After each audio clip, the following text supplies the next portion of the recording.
முடியல. விரோதி மாட்டான். அர்ஜுன சபதை செய்து கர்ணனை கொன்றார். நம்ம தாயாரியே அழுகிறாங்க. கிருஷ்ணா ஏன் தாய் அழுறாங்க? தெரியப்பா. குந்தி தேவி கேட்கிறார்கள். அந்த அம்மா சொன்னாங்க, உங்களுக்கெல்லாம் முந்தி பிறந்தவனப்பா இந்த பிள்ளை என்று வரலாற்றை சொன்ன உடனே தர்மர் அப்பதான் பெண்களுக்கே ஒட்டுமொத்த சாபம் கொடுக்கிறாராம்.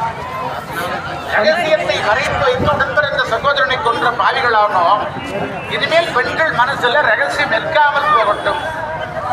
பெண்கள் ரகசியத்தை மனசு வைக்காம சொல்றாங்கன்னா அது தர்ம கொடுத்த சாபம் என்று பெரியோர்கள் கருத்து. அந்த நேரத்தில் சகாதேவன் சொன்னார், பகவானை பார்த்து, ஆண்டவனே,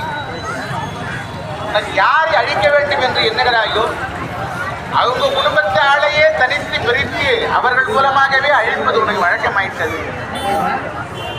ஆடகனை புதல்வனை